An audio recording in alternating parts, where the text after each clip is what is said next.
because I refuse to not be first. Do we do enough? Well, I never shut up about it. It must have been about 16, 17. We nicked their guilt rings.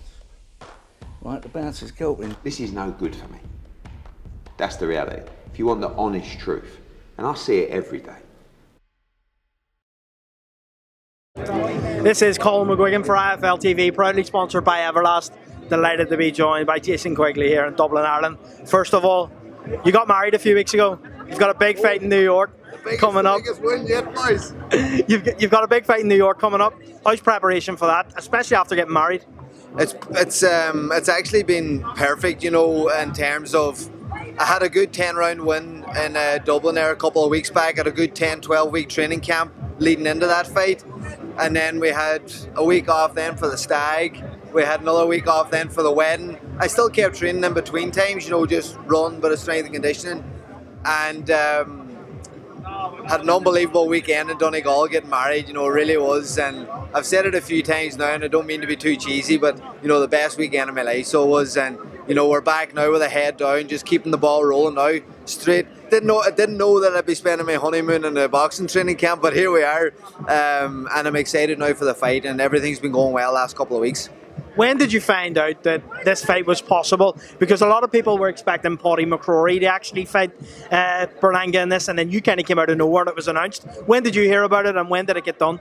Yeah, so I heard about it a good couple of weeks before my last fight, you know, and you know, we were in conversation about fighting Berlanga, but I just wanted to focus on my own fight in April 1st. That was my comeback fight, and, you know, fighting in Dublin for the first time back in Ireland, and it was great to be back fighting. There's Paddy Donovan always doing a wee bit of messing there.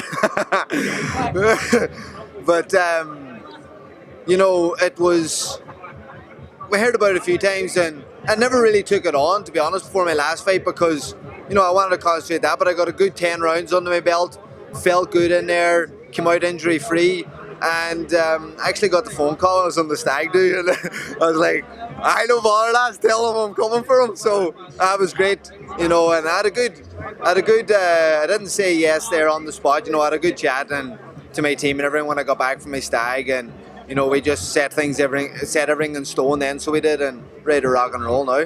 Matchroom have began building Edgar Berlanga. It's being built around this Puerto Rican weekend in New York. I've heard you say every weekend's Irish weekend in New York. What's it going to be like there in terms of atmosphere, Puerto Rico against Ireland? Are you going to bring a big crowd from Donegal with you? Yeah, there's going to be a massive crowd, not from Donegal, but from Ireland as well, you know, and the amount of lads that's out there already in New York messaging me, and there's actually a good few from back home as well heading out there in their J1 for the summer. So they're absolutely buzzing now, like. But yeah, it's going to be an electric atmosphere. You know, Madison Square Garden will always bring electric atmosphere, but when you get the Irish in there, it's always a little bit more special. So, and then I suppose the Puerto Ricans will bring a bit of a noise as well.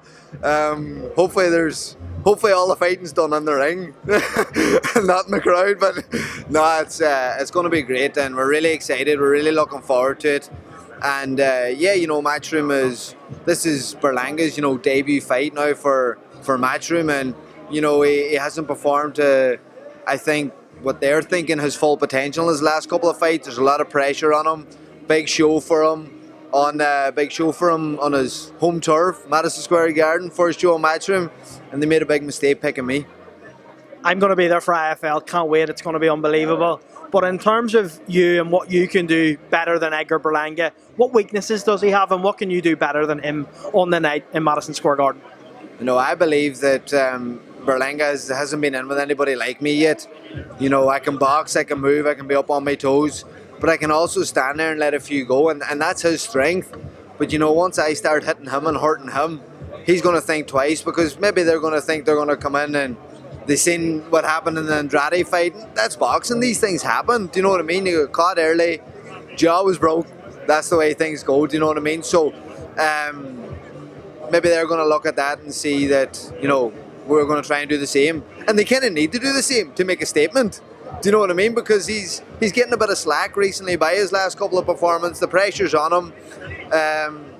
People are giving him a little bit of grief, you know, on his last couple of performances. So pressure's on him, you know, and I'm going to get in there and I'm going to box, and, you know, I'm going to have a good time in there. I'm going to set down a good a good statement and come away victorious. And it's going to be my show. It's not going to be Berlanga's.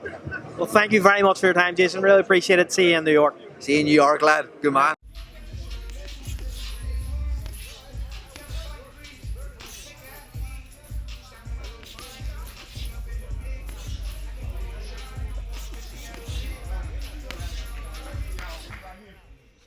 Because I refuse to not be first.